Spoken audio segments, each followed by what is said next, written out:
a la noche vamos a tener un repaso de toda la información, pero por sobre todas las cosas el análisis principalmente de la economía, porque en el día de hoy la economía vuelve a estar en el tapete. Salieron los datos del INDEC, no solamente de la pobreza, que indica que aumentó un 32%, más de 14 millones de pobres en la Argentina.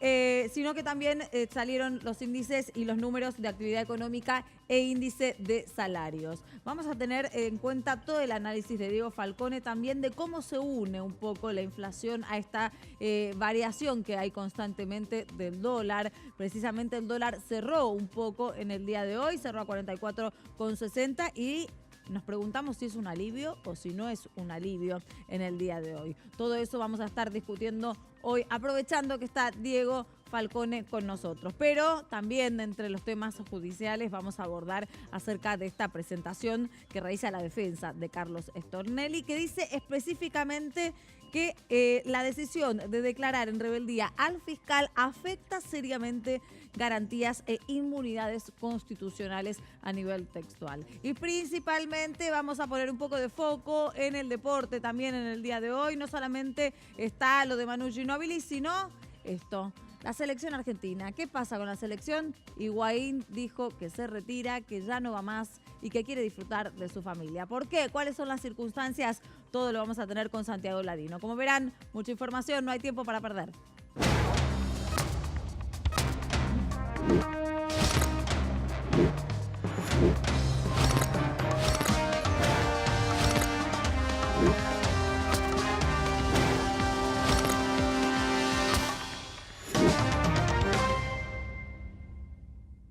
Otro día en el que en la Argentina tanto la economía como también las cuestiones judiciales están como parte principal de las noticias y el análisis. Por eso vamos a saludar rápidamente a Nicolás Luca. ¿Cómo estás? Buenas noches. Diego, ya nos vas a ayudar un poco a entender la suba, la baja del dólar y todo el contexto de los índices del INDEC del día de hoy. Buenas noches. Buenas noches, es casi viernes. Es casi viernes y tendría que Jueves ser a un la noche alivio. es casi viernes. Tendría que ser un alivio. Bueno, vamos a comenzar de lleno acerca de la presentación de la defensa de Carlos Stornelli sobre esta declaración de rebeldía que ha realizado el juez Ramos Padilla de Dolores en cuanto se dio en el día de ayer, y hoy ya presentan como una especie de declaración, ¿no? Para ir en contra, dice acá textualmente, que afecta una apelación, que afecta seriamente garantías e inmunidades constitucionales. Exactamente. La presentación de la defensa de Stornelli se basa en una cuestión de competencia territorial. Aducen que el juez federal, Alejo Ramos Padilla, no es el juez natural de la causa, algo que en la Constitución, entre las garantías, dice que nadie puede ser juzgado por algo que no ha hecho, ni sacado de sus jueces naturales. En este caso, el juez natural sería el que tiene competencia territorial sobre en el lugar donde se habría cometido el hecho que se investiga. Alejo Ramos Padilla se basa su investigación desprendiéndola de una conversación filmada en Pinamar, que es competencia de él, pero todos esos hechos, según la defensa, derivarían de otras cuestiones que tienen que ver con el lugar del ejercicio del trabajo de Stornelli. O sea, si va a investigar el trabajo de Stornelli, la competencia natural sería donde trabaja Stornelli, que es la capital federal. Nicolás, vamos a saludar al abogado de Stornelli, Roberto Rivas. A ver si me está escuchando, doctor. Muchas gracias por atendernos aquí en Hoy Nos Toca la Noche. En principio, conocer un poco la estrategia del día de hoy de apelar a esta situación de la rebeldía que ha declarado Ramos Padilla a Carlos Stornelli, su defendido. Sí, buenas noches. Mire, ahí su compañero estaba diciendo una cosa que es muy cierta.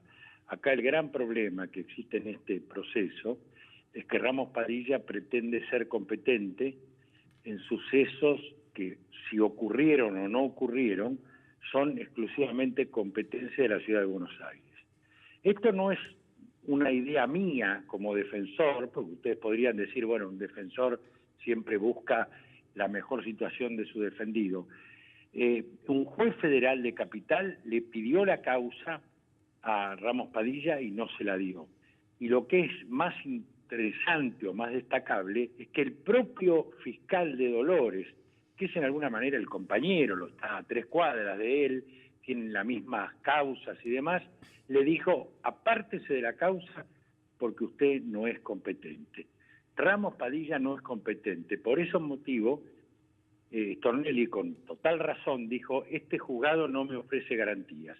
Nosotros pedimos la incompetencia, la pidió el fiscal, de Dolores, y el juez federal de Capital hace más de un mes. ¿Y por qué no se resolvió entonces esa situación? Porque pisó la causa. Normalmente, en la República Argentina, cuando usted pide una incompetencia, los jueces lo resuelven entre 24 y 48 horas, enseguida. Él hace más de un mes que la tiene, le presentamos pronto despacho, le presentamos todo, y la sigue teniendo porque él quiere pisar la causa y quedarse con la causa, porque él sabe que no es competente.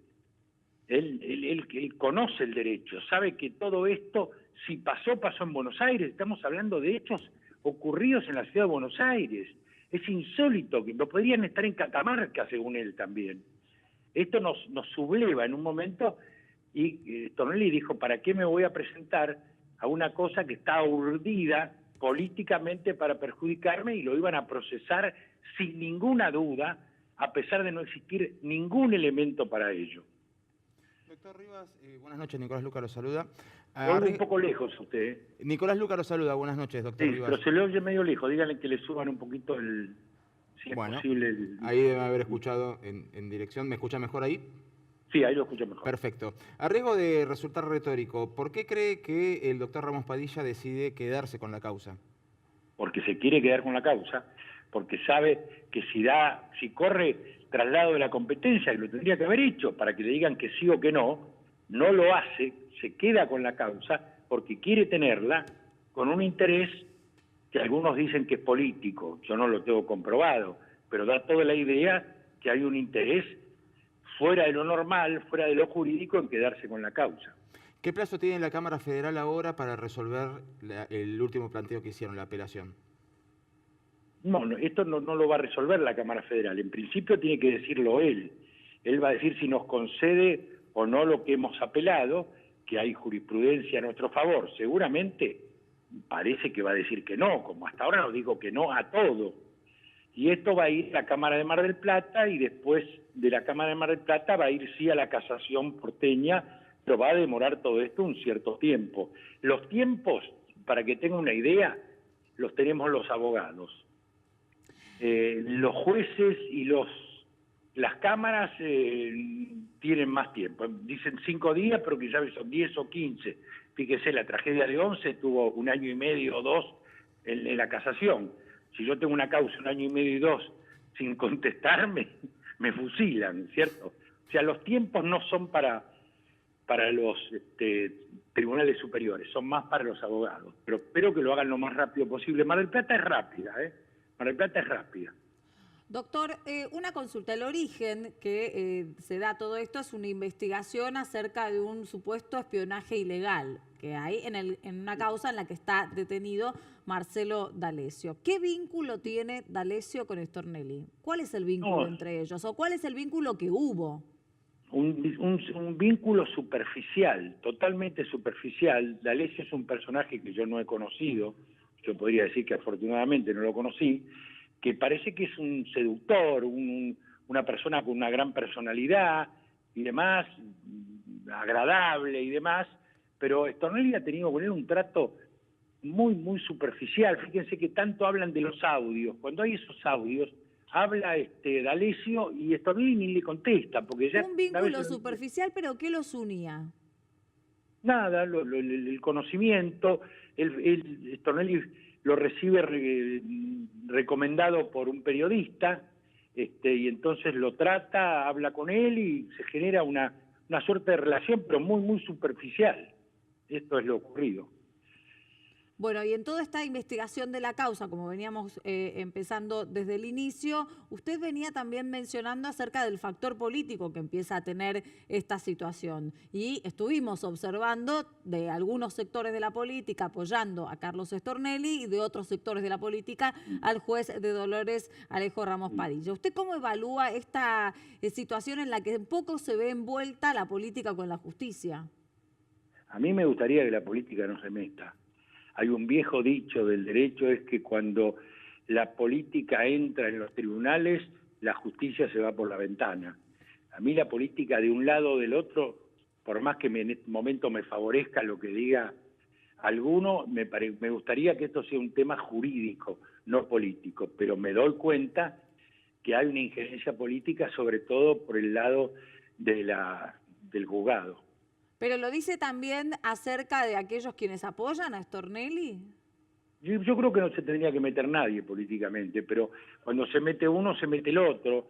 No sé, yo no soy político ni tengo muchas nociones políticas, pero me parece que no es lo ideal que la política se meta. Esto es un tema jurídico, pero se ha convertido en un tema político, no tenga ninguna duda de esto. Yo creo que hay un interés en la causa de los cuadernos, esto es indudable, y todo esto incide, y también hay los que quieren defender esto, pero le insisto, la cuestión política no debería existir, pero existe. Tal vez existe en todos los países del mundo, ¿eh? Yo estoy hablando de nosotros, pero me parece que la influencia política debe existir en todos lados. La política tiene mucha fuerza en todas estas cosas, y esto se ha convertido en un tema político. Doctor, esto que le excede porque ya no es el área de su defensa, pero desconocemos cómo funciona el procedimiento y hoy se conoció que en la Procuración General de la Nación se conformó el tribunal o el grupo disciplinario que debería evaluar el accionar de Stornelli.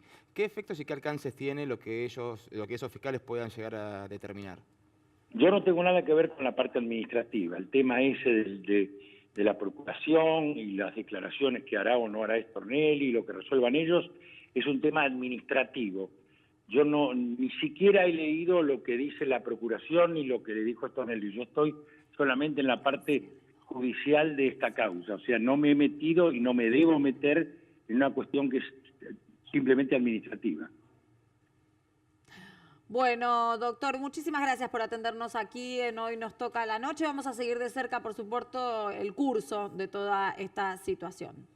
Muy bien, adiós. Lo esperamos acá en el estudio cuando pueda, ¿eh? No, pero ustedes están muy tarde. Yo los atendí porque me han llamado, pero mañana empiezo a las 6, así que ahora cuelgo y se duerme. a la cama y a dormir. Buenas noches entonces.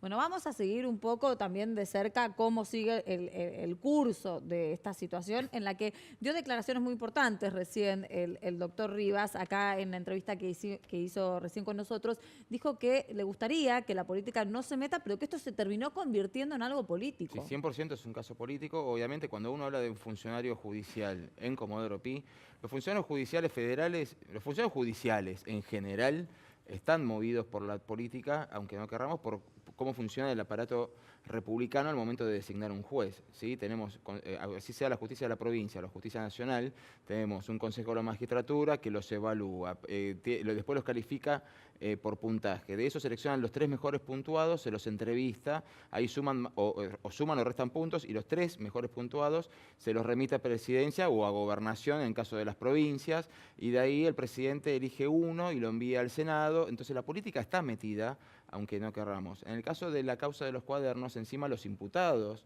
son la política, el fiscal es un fiscal federal, el juez es un juez federal. La verdad que la causa de los cuadernos también salpicó a todas las áreas Salpicó a del país, todos lados. Empresarios, políticos, no funcionarios. se salvó nadie. Entonces, los intereses políticos empiezan a tironear para un lado, para el otro, y desde hace muchos años la justicia está dividida en... O sea, siempre es algo insólito pensar que un funcionario judicial en la Argentina escaparía a la lógica del resto de los ciudadanos y no tendría simpatías políticas. Es insólito pensar eso. Pero lo que sí es cierto es que en los últimos años se dividió la justicia, ¿sí? Tenés la asociación de magistrados por un lado, la asociación de fiscales, que va generalmente en consonancia con la asociación de magistrados, los colegios públicos de abogados que siempre estuvieron, pero también surgió una asociación distinta que se autodefinió como justicia legítima, que ya de por sí había sido cuestionado por su nombre, porque si nosotros somos la justicia legítima, los que no forman parte de este grupo no son legítimos, pero más allá del nombre, hay un tironeo entre dos formas distintas, más allá de las simpatías políticas, son dos formas distintas de entender a la justicia. Bueno, habría que ver también esas promesas, ¿no?, de la política, del sector político constante que pide una justicia independiente. Bueno, y lo que recordamos siempre, durante 3 años el gobierno tuvo una mayoría acordada, no propia, pero una mayoría acordada en el Consejo de la Magistratura para resolver un montón de problemas judiciales. ¿Qué hicieron? Sí, nombraron definitivamente más de 100 jueces en cargos que estaban vacantes. Pero los que estaban cuestionados nadie los tocó porque estaban cubriendo otras vacantes. Entonces vos vas a Comodoro Pi y el único cambio que hubo es una persona que se jubiló. Bueno, vamos a seguir el tema de la justicia, pero la economía es sin dudas un tema que ya lleva toda la semana. Mañana es viernes, seguramente vamos a estar hablando también de la situación económica del país. Hoy salieron los datos del INDEC en el que resaltan todos los datos de la pobreza en un aumento del 32%, ¿no, Diego? El dato es malo, es 32% y respecto de la... Lo habíamos anticipado ya, no Sí. nos agarra mucho de sorpresa. Con los datos que vimos de la ciudad de Buenos Aires, ya uno esperaba que este número iba a estar entre 31 y 32, salió en lo que se dice la parte alta del rango. Ahora, ni es bueno ni estábamos en Noruega cuando dio 25,7, que fue el mejor número que registró la era Macri, que fue en el segundo semestre de 2017, ni esto es la apocalipsis. Porque cuando uno mira los datos y trata de entender qué disparó esta pobreza, 3/4 partes del salto en la pobreza se generan en el último trimestre del año pasado. Esto se hace infiriendo datos porque, como dijimos, el INDEC publica por semestre. Y solamente 1/4 parte se genera en el trimestre anterior. Es decir, el nivel de empleo no se deterioró. No es que tenés mucha más gente desocupada. La tasa de ocupación era del 43% y bajó al 42,2% de la población. Ahora, son unos 200.000 puestos de trabajo o que no se generaron o que se perdieron. El problema fue el sueldo. El salto de la pobreza es que la canasta básica subió un 55%, pero los ingresos apenas se subieron un poco más del 30%. Claro. Este desfasaje, Entonces no llega a cubrir nunca la gran inflación que estamos teniendo. ahora que quede claro, la gente que no le aumentó el sueldo y sí la canasta básica, evidentemente no llega a fin de mes. Claro. O sea, la pobreza se traduce en que tuvieron que recortar gastos, tuvieron que bajar el consumo de algunos bienes, sustituirlos por otros. Pero lo importante es que, ¿cómo se sale de esta situación? Bueno, el gobierno tiene que bajar la inflación, generar más actividad económica y luego va a tener la parte más sensible que es, o que no se mide como lo mide el INDEC, que es la parte de cómo vive la gente, si tiene acceso a la salud, a la educación, transporte, infraestructura, que son temas más de largo plazo. Sí, la infraestructura, que es uno de los temas que también vos venís mencionando, ¿no? Que no se tienen en cuenta a la hora de medir, pero que es muy importante. Una persona que durante años fue postergada a niveles de marginalidad y no tener cloacas, por ejemplo, en la zona y de repente las empieza a tener, bueno, ahí ya hay un cambio radical en la infraestructura de su vida. Habíamos mencionado justamente que la UCA trata de medir también eso y era el único indicador que claramente había mejorado, que era el acceso a la infraestructura porque había aumentado la cobertura de agua potable y cloacas a partir de las obras que se están haciendo, que demoran años y que recién van a impactar, te diría que a fines del próximo gobierno si se continúan obviamente las obras. Ahora, el análisis que nosotros podemos ir haciendo en que, bueno, dan un poco de aumento en el índice de salarios, pero que no llega a cubrir totalmente la inflación, que por lo tanto ahí hay un desfasaje que se sigue dando. ¿Puede llegar a revertirse? Cuando mirás los números que se publicó el INDEC, tuviste un buen enero, digamos, el aumento de los salarios estuvo arriba del 3%, ahí vemos la placa, ahí se compone de un 3,5% el formal registrado, el empleo en blanco, privado, pero un 2,6% el empleo público, que viene para atrás. Por eso el global te da 3,1%. Ese aumento del empleo registrado es 3,5% y la inflación fue 2,9%. Obviamente no está recuperando lo del año pasado, pero empieza a ganarle de a poquito la inflación porque hay muchas paritarias que tuvieron cláusula de ajuste que saltó en enero. Comercio, ya lo mencionamos en su momento, un 7%, que va a seguir al ritmo del 6% y empieza a recuperar parte de ese salario perdido. La OH, que aumentó un 46% en marzo, eso va a impactar sobre todo en los números de indigencia, porque pegan los sectores más vulnerables, pero claro, cuando vos tenés la inestabilidad cambiaria, cuando vos tenés la incertidumbre electoral, cuando tenés una actividad económica que se estabilizó, pero que no repunta en B, en lo que se dice una B corta, esto es como una L, hizo ¡pac! Cayó en noviembre y quedó... No rebota. Y quedó ahí, te digo, rebotando en el fondo. A ver, la economía argentina tiene el mismo tamaño casi que en el 2007, el nivel de actividad. Y ese es el problema. Vos no has generado riqueza. Argentina no pudo, más allá de Cambiemos, más allá del último gobierno de Cristina, adaptarse a la crisis de las materias primas. A nosotros se nos acabó la gallina de los huevos de oro. En 2011 fue el último buen año de materias primas en precios altos. Cuando se te cae eso, se te acabaron los dólares. Claro. Y ahí cuando caen las exportaciones de esos famosos más de 80.000 millones de dólares al año, que permitía que la gente tuviera buenos salarios en dólares porque podías importar. Este año vamos a recuperar a 70.000, pero venimos de menos de 60.000. Claro. Entonces la Argentina no tiene todavía, Argentina se perdió, por ejemplo, el tren de los tratados de libre comercio. Esto es lo que cuando Macri va este gobierno va y firma un acuerdo de libre comercio para poner una cereza en un supermercado de Estambul, todos esos acuerdos los firmó Chile. Chile exporta, este es un dato interesante, 1.100 millones de dólares al año por cerezas a China. Entonces vos decís, che, no está tan mal las cerezas. ¿Podríamos exportar nosotros? Y yo entiendo que sí. Claro. Y eso es lo que permite a Argentina... Ganar mercados. Exactamente. ¿No? Con los vinos también. Uno va alrededor del mundo y los vinos en general que se encuentran son los chilenos. Y sin embargo, acá tenemos mucha producción de vino muy interesante, muy buena. Sí. O sea, vos decís que en vez de esperar 15.000 millones del sector agropecuario, es decir, empezar a sumar 15.000 de acá, 1.000 de acá, 500 de acá, 1.000 de acá, 2.000 de acá. Exacto, hay una cuenta que dice los millones de exportación se cuentan de a uno. Y en general vos cuando ves las noticias, bueno, se consiguieron una exportación de 300 millones. Y se te ríen, porque vos mirás el mercado de cambios argentino y opera 400 millones de dólares por día. Bueno, eso se lo comen en una tarde. Pero 10 exportaciones de esas son 3.000 millones. Claro. Exactamente. Y no tenés que apostar todo a vaca muerta. Porque si bien la vaca muerta viene muy bien, ¿qué pasa si mañana se desploma el precio del petróleo porque Estados Unidos entra en una recesión? Chau, no hay más dólares. Y cada tanto hay un ciclo del petróleo que entra en crisis. Exactamente. En todos los países petroleros. Y hoy Argentina tiene suerte que se ha vuelto, primero la reserva de vaca muerta es mejor que la Permian americana, o sea, Argentina tiene mejor petróleo que los Estados Unidos y ha bajado sensiblemente los costos de producción. Argentina hoy podría seguir produciendo con un barril de 45 dólares que hoy está en 60. Digo, antes de ir al corte, quiero que me recuerdes algo que me pareció fantástico que nos mencionaste recién. ¿Qué es lo que debería pasar para que esta situación se empiece a revertir con el tema de la pobreza? ¿Bajar la inflación? Que la inflación baje por lo menos. ¿Es posible bajar la inflación ya a esta altura? Y un poco descreída estoy. Y yo también. ¿No habría que liberar las paritarias a esta altura del año? Decir, otra vez el año está perdido.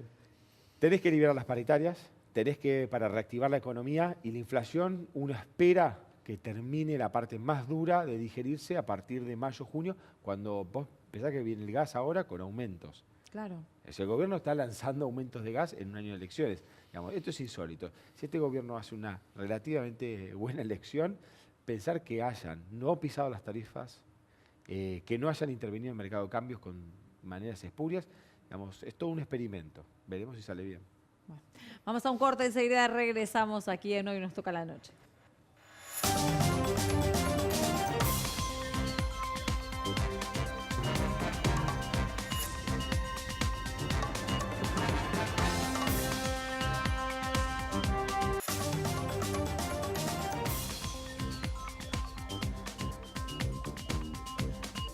Después de 7 días consecutivos de alza en el dólar, finalmente bajó unos centavos en el día de hoy. ¿Esto es un alivio o no, Diego? Y esto, viste cómo viene el calor, esos días de humedad pesado, viene una lluvia y refresca. Y bueno, disfrútalo. O sea, no me voy a amargar pensando que mañana el dólar va a abrir a 75.000 pesos. ¿Te asustaste? 75. Está preocupado por el dólar. Ya el 1.000 no me importó, 75. Ya 75. No, es la cuota del auto, básicamente. Sí. No, todo, las tarifas, todo se ajusta por dólar. Claro. Uno tiene que pensar lo siguiente. Hoy fue un buen día también para el real. Salió a hablar el ministro Guedes y decir que no se cae o no se está haciendo y sigue la reforma previsional. Pero poquitas monedas lo hicieron bien. Turquía, que está en el grupo de las monedas especulativas, lo hizo mal. Un dólar que se sigue fortaleciendo en el mundo, sufrió la libra esterlina, a usted dirá, y a mí que me interesa, no pienso viajar a Londres con este dólar, ¿quién viaja? Bueno, la realidad es que hoy Argentina fue un poco una excepción junto con Brasil. En Argentina hubo algo que uno pueda detectar o decir, mira, se negoció menos volumen que lo que venía negociándose los días anteriores, pero también el Banco Central decidió modificar la manera o la cantidad de participantes en las LELIQs. ¿Qué le dijo a los bancos? Mira, vos cuánta plata podés poner en las LELIQs a tasas del 68. Antes podía poner el 65% de sus depósitos, ahora podéis ir hasta el 100%. La verdad que los bancos grandes tenían capacidad para seguir tomando riesgo. Pero Esto está pensado por ir para los bancos más chicos. La verdad que no termina de conformar esta medida. La historia es que los plazos fijos no repuntan. Hoy sí se negociaron algunos mayoristas arriba de 50, los bancos lo que sería una segunda línea. Los primeras líneas están por ahí en 48, 49. Para que se dé una idea, con una inflación del 4 mensual, que es una de las tantas estimaciones que tenemos para marzo, si usted hizo un plazo fijo el 1 de marzo al 48 anual, estaría empatado con inflación. Si uno mira lo que el mercado le pide al Banco Central, ¿cuánto quiero de tasa al Tesoro de tasa por encima de inflación? 5 puntos. O sea, de 48 a 53. Tuvimos tasa de 53, sí, en noviembre del año pasado, la LELIQ del Banco Central, la tasa del Banco Central estaba en 65, 66 y el plazo fijo estaba en 53. claro. Entonces tenemos que volver a esas épocas. El problema es que el Central no puede, no tiene herramientas. Hoy probó con esto. Entonces es un tema de comportamiento de los bancos independientemente de lo que suceda, de que no están poniendo su parte. Exacto. Aquí siempre planteamos que por qué se armó la bola de las LEVAX, que generó tanto ruido. Era una manera de sortear a los bancos y decir al Banco Central, mi tasa de interés con la que equilibre la economía argentina, con la que evito que haya esta fuga o esta dolarización, es de tanto, 50%. Acá está el instrumento, vengan y denme los pesos. Ahora, ¿qué dice a los bancos? Esta es la tasa que yo necesito. Los bancos van, le dan los pesos, pero no se lo trasladan al depositante. Entonces el depositante va a la sucursal, le dice plazo fijo, tasa de interés 43, 40. No, no me sirve. Porque vuelvo a decirte, la inflación está sorprendiendo al alza, como ha hecho durante toda la gestión de Macri, igual que lo hizo en enero, lo hizo en febrero y sorprenderá seguramente al alza en marzo. Diego, ¿hay algún tipo de mecanismo por el cual podría llegar a darse vuelta esta especie cultural que tenemos de devoción para que todo esté en dólares y pasar más a una economía en pesos? ¿O no hay herramientas? Mirá qué lindos que son, o sea, que podés pensar en el No, peso. pero recién Nicolás dijo algo muy interesante, que habló de la cuota del auto, ¿no? Que la cuota del auto la tiene en dólares, entonces se le dispara cuando el dólar está alto. La cuota que del las auto, tarifas están en dólares. La compra de un inmueble, efectivamente el alquiler porque es un porcentaje del valor del inmueble, el combustible trasladado a los Bueno, alimentos. las tarifas, dijiste vos. Bueno, tenemos una economía que en algún punto está dolarizada. ¿Qué hablaba, pasa para pasar al peso? Pero alguien hablaba de dólares en el 2005, 2006, 2007. Nadie hablaba de dólares. ¿Por qué? Porque la Argentina tenía un sobrante estructural de dólares tan grande. El dólar había llegado a los 3,80 a mediados de 2002. Ahí empieza a bajar, llega a 2,80. En el medio dejó un tendal de cadáveres, porque toda la gente dolarizó 3,80, 4, esto se va a 10. Hubo grandes economistas argentinos que dijeron 10 pesos, 20. Terminó en 2,80. Porque a la Argentina le empezaron a sobrar dólares. Porque en el medio el mundo nos ayudó, porque China decidió vamos a industrializar, importamos la soja argentina para dar a comer al pobre granjero que no hace más su arroz. Bueno, todo el circuito ese terminó que a Argentina le sobraron dólares. ¿Cuál fue el error de ese momento? El error que cometió y sobre todo la gestión de la Baña en Nielsen. Haber permitido que la tasa de interés estuviera por debajo de la inflación. ¿Por qué? Porque el que ahorraba en pesos decía, espera, el dólar está caro, pero cuando ves un plazo fijo estoy por debajo de inflación. No me sirve. Si hubiéramos dejado el plazo fijo con una tasa de interés por encima de la inflación, tenía un incentivo a ahorrar en pesos. Hoy lo que fue muy buena inversión fueron todos los plazos fijos UVA. Hoy cuando uno va al banco, no se quede con la tasa de plazo fijo tradicional. Pregunte cuánto le pagan por un UVA. Yo sé que le van a decir 180 días, pero si usted tiene dólares y lo que va a tener hacia adelante son gastos en pesos, el UVA es una excelente herramienta para cubrirse, siempre que le paguen por lo menos 3 puntos arriba de inflación. Bueno, ahí tenemos el consejo de Diego también en cuanto a la economía. Vamos a hablar de Venezuela con Nicolás, porque tenemos un nuevo capítulo también en la historia de las decisiones del gobierno de Nicolás Maduro. Sí, un capítulo que sería simpático, gracioso, si no estuviera en el medio, obviamente, toda la crisis humanitaria que está viviendo Venezuela, que en las últimas horas, recibió finalmente...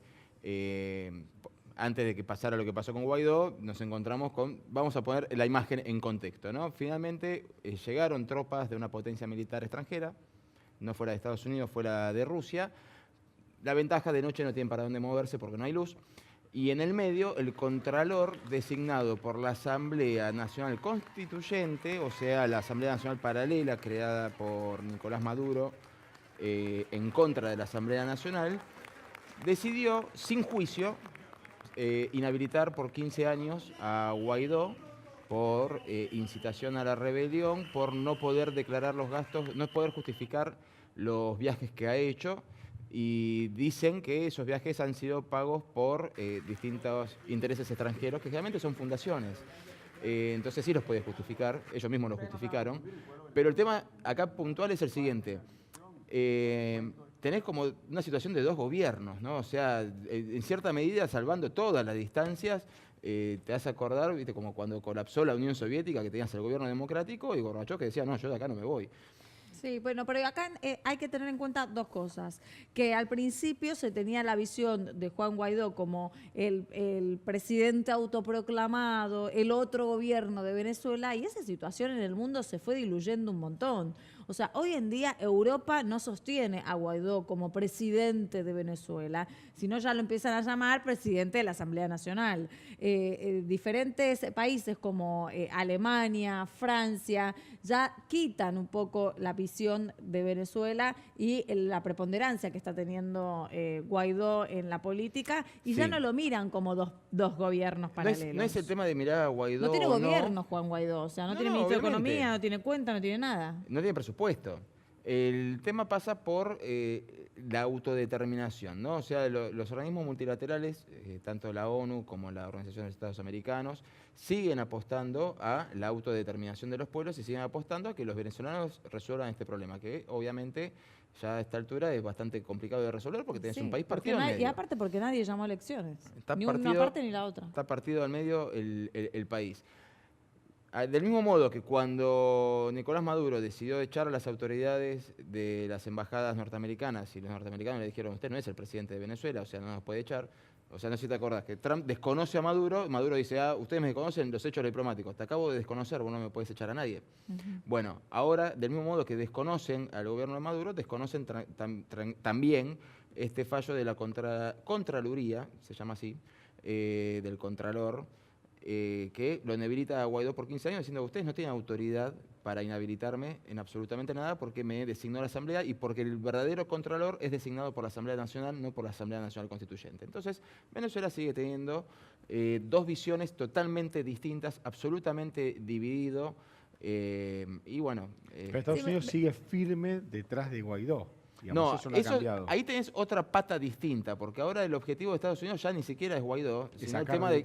No, es que ahora tenés las tropas de Rusia dentro de Venezuela. Sí, pero hoy salió el gobierno ruso a decir, hoy salió el gobierno ruso a aclarar de que en realidad eso es un convenio bilateral que están teniendo entre los dos y que Washington no puede andar marcando las cuestiones bilaterales entre dos países. No, obviamente, pero de cuando hecho, tenés las tropas de Estados Unidos en Colombia, se enojaron todos. Entonces, es como que tenés dos visiones de las cosas. Vos podés tener un convenio bilateral. A mí lo que me llama mucho la atención de este contexto es ¿con quién tenés el cómo convenio bilateral? La Unión Europea empieza a darse vuelta y a empezar a ver las cosas. Yo no veo que la Unión Europea se haya dado vuelta. Simplemente le piden a los venezolanos que resuelvan sus problemas puertas para adentro. Al igual que Rusia, que vos criticas tanto. No estoy criticando tanto a Rusia. Simplemente digo que Rusia está mandando tropas a un país que está siendo desconocido por todo el mundo en su política de derechos humanos. Está dentro de los marcos internacionales y hoy salió la vocera. Parezco yo la defensora, que nada que ver, pero no, está bien. Me remito a los hechos y a la información. Hoy la vocera de Relaciones Exteriores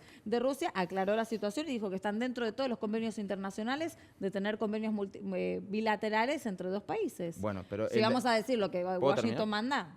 No, por eso. Para dejarme terminar, del lado occidental, uno no toleraría que alguien envíe tropas a un país en el cual hace años que se vienen denunciando las violaciones a los derechos humanos. Bueno, distintas visiones al respecto de la política internacional. Vamos a hablar de la selección argentina. Señor, ¿vos te gusta Higuaín? Basta, otra vez Higuaín. ¿Vos Higuaín? Ya está, ya no hablamos más de Higuaín. Vamos a explicar con Santiago Ladino, acompáñeme, por qué Higuaín sí o por qué Higuaín no. Buenas noches. Buenas noches, Diana. Bueno, ¿qué pasó? ¿Se retira de la selección? Sí, así es. Gonzalo Higuaín anunció su retiro de la selección y esto fue lo que dijo. Mi ciclo ya está. Quiero disfrutar de mi familia, de mí. Que le pifió el micrófono. Y bueno, para alegría de muchos, Perdón. y por ahí de otros no tanto, mi ciclo ya está. El ciclo ya está. ¿Vos sabías que Gonzalo Higuaín nació en Francia? En la No. ciudad de Brest. Sí, así es. Podría haber decidido jugar en la selección de ese Francesa. país. Y sin embargo, su sueño era jugar con la celeste y blanca de Argentina. Disputó 75 partidos, convirtió 31 goles, pero así todo la gente en la cabeza del argentino le quedó más grabado todas las situaciones decisivas que no pudo convertir que otra cosa, que esta enorme carrera que tiene, ¿no? Recordemos que de River debutó y al año ya se fue nada más ni nada menos que al Real Madrid, donde estuvo 6 años en un equipo donde hay que sostener esos niveles tan altos, ¿no? Acá, bueno, después su carrera continuó en otros grandes de Europa. Acá vemos esto que señalábamos, ¿no? Que los momentos donde Higuaín decisivamente erró goles y quedó como en la cabeza del argentino, ¿no? Veíamos ante Neuer en la final de Brasil 2014, acá vemos con Chile en la Copa América, disputada en Chile, donde se erra un gol prácticamente abajo del arco. Vamos a hablar de los errores de Higuaín, Santiago, porque recién yo le preguntaba a los chicos, Higuaín y cara medio de, Higuaín, ya fue Higuaín. Bueno, él Más mismo, allá de su decisión personal. sí, más allá de su decisión personal, es lógico que tenga que haber un recambio por una cuestión de edad, ¿no? Higuaín ya estuvo casi 10 años vistiendo la celeste y blanca, siendo el delantero de la Argentina. Por supuesto que para lo que viene, a corto plazo podría llegar, podría estar, por supuesto, porque sigue manteniendo niveles muy altos en sus equipos. Pero en lo que tiene que ver con la selección, es lógico que tenga que haber un recambio para tratar de ver si estos jóvenes que vienen atrás, con buen nivel, que son grandes proyectos, pueden hacer la carrera que hizo Higuaín y sostener niveles altos en la selección, A ver, que es eso lo que está... ¿Cómo son? Bueno, Acá tenemos están un los, repaso, ¿no? de los los números de Higuaín, lo que decíamos, ¿no? 75 partidos, 31 goles, un promedio de gol del 0,42. Está dentro de los goleadores... De los máximos De goleadores. los máximos goleadores en la historia de la selección ¿Por qué argentina, nadie junto lo con quiere, Agüero, entonces? Messi. Es que, como decíamos Se le hace bullying. como decíamos, en los momentos decisivos donde pudo convertir o tuvo que convertir, esos fallos, justamente la gente fue muy detractora de Higuaín en la selección, ¿no? Lo relacionó como el jugador apuntado y responsable de no haber podido consagrarnos justamente por estas jugadas, ¿no? Pero fueron muy duros, porque cualquier crítica, cuando es constructiva, a cualquiera le sirve como para tomarla y poder crecer desde esa crítica constructiva. Ahora él llega a los 31 años, ¿no? Decide, supongo, otras cosas, ¿no? Para su vida. Dice, bueno, yo me quiero dedicar a mi familia, quiero que otra etapa. Posiblemente si en su inicio su objetivo era la selección argentina. Por ahí ahora cambió su prioridad. Por ¿O no? supuesto que eso le pasa a cualquier persona en cualquier ámbito. Y en el fútbol también. Y en el fútbol también, por supuesto, no es algo ajeno. Viene desde muy chico en el máximo nivel del fútbol mundial. Y se sacrifican muchas cosas. Y Vos, se, vos y como se jugador deberás sacrifican saber. muchas cosas. Estos chicos prácticamente no tienen ni 5 días libres en el año y sin embargo se toman un avión para venir a representar a nuestros colores, que es el sueño también de ellos. Pero obviamente que llega un momento donde si vienen a dar lo mejor, las cosas no se dan y la crítica es tan dura, es tan pesada, por supuesto que también le tienen que dar lugar a un montón de otras cosas que también como personas se lo deben, que es disfrutar de la familia, disfrutar de los hijos, disfrutar de los amigos, tener un fin de semana tranquilo, sin que se hable de fútbol y sin que se lo deteriore tanto, porque las críticas hacia él, en lo personal, como también a muchos del grupo de la selección, fueron muy, muy duras. Nada puede seguir creciendo en armonía en un ambiente tan hostil como el que a veces se le presenta a estos jugadores. Sí, que muchas veces aparece en forma de burla con los memes, pero que la verdad que afectan por ahí a algunas o a ciertas personalidades. Sí. Pero pensando en la selección argentina, se me ocurre pensar, bueno, Higuaín no está, ¿Cuál es el reemplazo? ¿Quién viene ahí, en ese lugar que deja? Y tenemos a Lautaro Martínez, tenemos a Icardi, que son jóvenes, no promesas, porque en realidad son una realidad, ya son grandes futbolistas. Por supuesto que lo van a tener que seguir demostrando con el tiempo, porque mantenerse en los lugares más altos, competitivos de este deporte, no es algo habitual, como marcábamos con Messi. Podés ser un gran jugador o un gran momento, 1 año, 2 años, pero revalidarlo todos los años, bueno, es lo que viene haciendo Higuaín, lo que viene haciendo Agüero. Hay que ver si estos jóvenes que vienen atrás pueden sostener ese nivel tan alto con el que viene lidiando Higuaín. Mismo Benedetto, el jugador de Boca, también es un jugador con un montón de capacidades, de condiciones, pero hay que ver si está a la altura de la selección, porque entre el grupo pasado, que muchos cuestionaban, al grupo este nuevo, por supuesto es nuevo y tiene que hacer su camino, pero hay una distancia muy, muy grande en sostenerse en el tiempo en niveles tan altos. Estos chicos tienen que hacer su camino, hay que darles tiempo. Seguramente hay posibilidades de que se conviertan en este grupo de la selección que hemos criticado tanto y que nos han llevado a 3 finales, pero hay que darles tiempo. Hoy por hoy hay una distancia muy grande y van a tener que ganar experiencia, y van a tener que sumar minutos y van a tener que ver cómo se sienten ellos también con el peso de la celeste y blanca, que no es poco. Y yendo también a los alrededores de la selección argentina, bueno, estuvieron las declaraciones de Menotti. Así es. ¿No muy felices? Personalmente creo que fueron duras, y más teniendo... César, ¿Qué es lo que dijo principalmente? cuestionó la gira, cuestionó que no sabe bien lo que quiso hacer el técnico de la selección. Con el que él supuestamente trabaja. Son un equipo, son un equipo donde justamente si hay algo que pregonan es la salud de lo que tiene que ser los valores, los códigos del fútbol, volver a revalidar y a reforzar todo este tipo de situaciones, que es construir, que es sumar. Y César Luis Menotti es una eminencia, es un filósofo del fútbol. ¿Pero cuántos años tiene Menotti? Tiene 80 años. Posiblemente tratar con los jugadores de hoy. No es lo mismo que tratar con los jugadores de hace 2 décadas. Te lo tomo, pero los códigos son los códigos. Y haber puesto una piedrita más.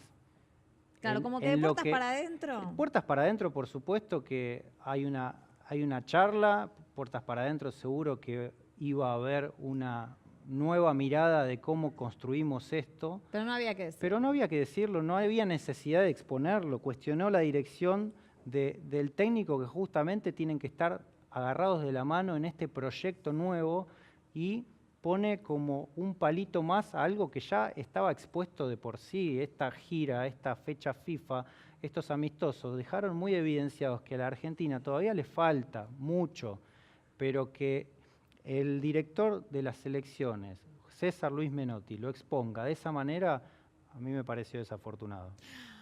Bueno, vamos a seguir pendientes entonces del deporte, porque vamos a estar viendo, ¿no?, y analizando esta despedida de Manu Ginóbili, un gran deportista que deja huella en la historia a nivel deportivo del básquet.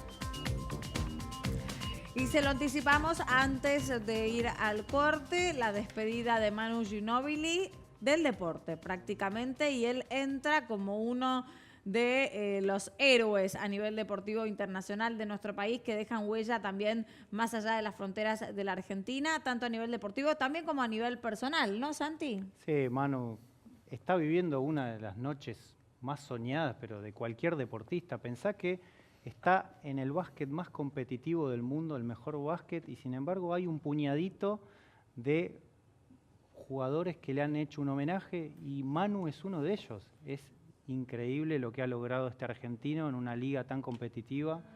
Y bueno, ahí vemos las imágenes del himno. Michelle Leclerc es la encargada de cantar el himno. Está en este momento dándose el homenaje. El estadio AT&T. Parece que viajaron como 2.000 argentinos Es a que estar ahí. viajó mucha gente, familiares, amigos, varios de la generación dorada. Y eso con $1.43. ¿Cómo? Y eso que fueron con $1.43. Imagínate un dólar en Exacto. 38. Puede que El Manu dato haya de invitado Diego a siempre varios. tiene que ver con el dólar, es impresionante. ¿Ustedes siguen el básquet? ¿Siguieron el básquet? Dudo en que a Manu le general? haya costado invitar a algunos amigos. La No sé, carrera me- de Manu Ginóbili la han Sí, seguido y contame esta impresión que te da ahora en el último partido de él como deportista. Me siento viejo. Bueno, No, Nicolás. fuera de broma, te sentís viejo porque decís, a ver, ¿en qué momento pasó que ese pibe que es crucial para ganar un mundial en el que le ganamos a Estados Unidos y después terminás ganando algo que después fue clásico en su carrera, Sí, sí, sí. El tiro en el aire mientras el segundo mientras- cae? ¿En qué momento pasó que cumplió 40 años y se retiró? ¿Viste? Vos decís, pucha, o sea, fue ayer que después de una gran campaña se lo llevan a Estados Unidos y decís, ya está, se acabó. Sí. Y es fuerte porque tus ídolos antes se retiraban cuando vos eras chico. ¿Entendés?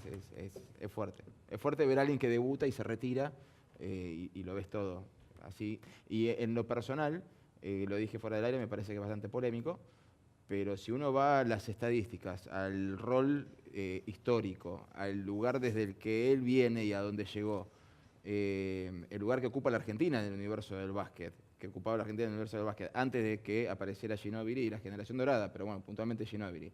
¿A dónde llegó? La cantidad de títulos que ganó, la cantidad de títulos internacionales que ganó, con quiénes lo ganó, a quiénes les ganó y la cantidad de años que estuvo afuera y encima uno mira su ficha de disciplinaria y yo no sé si es uno de los mejores deportistas de la historia argentina. Es que siempre se pone el foco en el fútbol, ¿no? Sí, La siempre la lo decís mirada vos, inevitablemente al argentino se le va para el fútbol y trata de, bueno, es Messi o Maradona, Di Stéfano, pero en otras disciplinas, en este caso puntual el básquet con Manu, es como dice Nico, ¿no? Para Si vas tratar a los números es el mejor. Sí, si vamos a los números fríos, lo de Manu es Pero bueno, hay también otros deportistas que se destacan más allá del fútbol, como decimos siempre, Santiago. Sí, por supuesto, sí.